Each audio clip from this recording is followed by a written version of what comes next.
This is the first video I recorded for YouTube. Hello, my name is Max and Noelia. Welcome to this vlog. I repeated it hundreds of times, but I never uploaded it to the platform. When you're accompanied, you reach the top. In fact, it took 4 years from when I recorded it until I finally dared to upload the first one, and I never would have imagined everything that was about to happen. From that first video on, both my life and Noelia's took a completely unexpected turn. And what had started as a small experiment had suddenly turned into an adventure. It allowed us to earn income while fulfilling dreams we never would have considered possible. But the best part was that we weren't alone. Thanks to YouTube, we discovered that there were thousands of people who were interested in discovering the world, and over time they became much more than just viewers. Through the comments, we started building genuine connections with hundreds of them who gradually became part of our daily lives. And that's how it is. We read them at breakfast, at lunch, and even at times that might be considered a little inappropriate. But how did all of this start? How did we become YouTubers? First of all, to tell you about it, I want to read you a piece from my diary that I wrote on July 10th, 2020. And it goes like this: blog and video blog, blog and video blog, blog and video blog, blog and Bible blog, and blog and Bible pop. At that time, I was obsessed with the idea of starting a video blog, and I wrote, "My brain hasn't stopped thinking about it for months, but last night it wouldn't let me sleep." It's not that I want fame or fortune, I just want a source of income that allows me to keep exploring the world and learning new things without having to worry about making a living.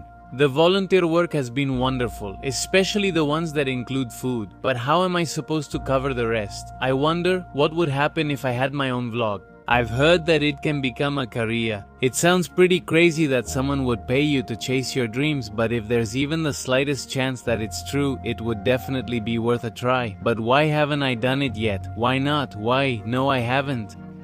I have hundreds of recordings that no one has seen, and I can't help but wonder if they'll ever come to light someday.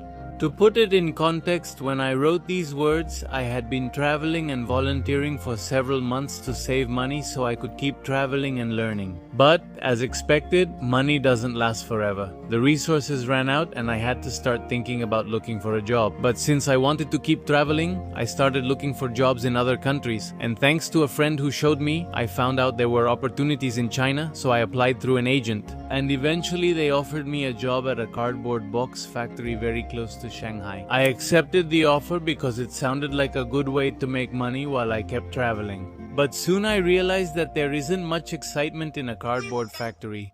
Especially during that time, because just 3 months after I arrived, the pandemic broke out and the world came to a halt, but fortunately I wasn't alone. We're arriving at the subway, where we can observe another of the safety measures being taken.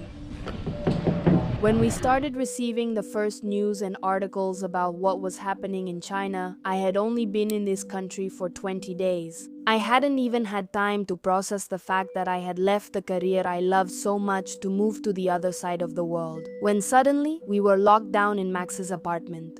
The time I wasn't studying Chinese Mandarin, I was simply wondering what was going to become of my life and what my future would be. Because in this country, I couldn't work without a degree. I couldn't study because I didn't know the language and I didn't know anyone, nor did I have anyone to support me while all this was happening. But as they say in my hometown, every cloud has a silver lining. And being so far away and with such a big time difference, the only way we had to show our families what we were experiencing was through short videos that we recorded every day. At first, they were just very simple videos of the lines that formed at pharmacies, the shortage of face masks, or the empty supermarkets and how the streets were deserted. But little by little, our families started sharing those videos with other people, and eventually one of them ended up going viral. After that, we started receiving a lot of messages from people asking us to share more information about what was happening in this country. And 4 months later, we launched our channel Mira. I brought you a flower. Eat, eat, eat.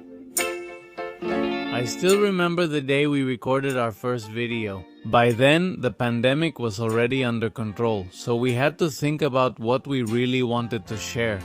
But being in such an interesting place, we came to the conclusion that recording a sort of video diary was enough. Because if people outside didn't like it, at least we would have it as a nice memory of a very special time. And the thing is, we knew we were experiencing something that wouldn't happen again, and that documenting it would be a treasure, not just for us, but also for our descendants, if we ever have them, or even for posterity. So that day, we took a small camera and decided to go out into the street and record anything that happened to us. And even though we didn't have the technical skills or editing knowledge, we did what we could. And to this day, we are very happy to be able to look ahead and see all the progress. And over the years, we tried different formats such as long videos, live streams, and eventually shorts. And it was thanks to them that our channel blew up overnight.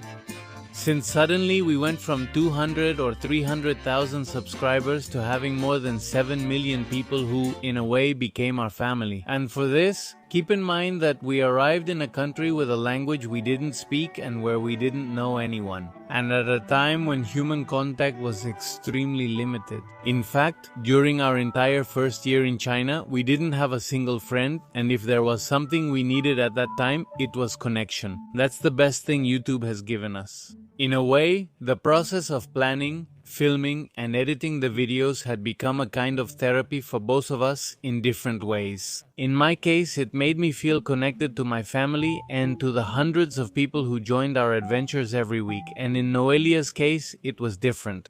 As I told you, I had to leave my career, which was a career that had a lot to do with creativity. And thanks to YouTube and the fact that, at least at the beginning, I dedicated myself 100% to editing. That need for expression that I had was able to come out through the videos, the thumbnails, and everything we learned along the way. Let's say that YouTube gave me purpose at a time in my life when I felt completely lost. But beyond being a kind of therapy, YouTube had not only become a source of income, but also the greatest adventure of our lives, and in a family to share it with. In epic landscapes, and here comes the people. Show what you are doing, show what you are doing. Are you reading the YouTube comments? Look, amazing video. I was blown away, honestly. I'm traveling with you through that huge country. So, if you've ever considered making videos or becoming a YouTuber, this is the sign you've been waiting for to start. And while you're doing it, remember that you're not alone, no matter how old you are, what language you speak, or what you do for a living. Out there are thousands of people like you, and YouTube is an excellent way to reach them no matter where they are.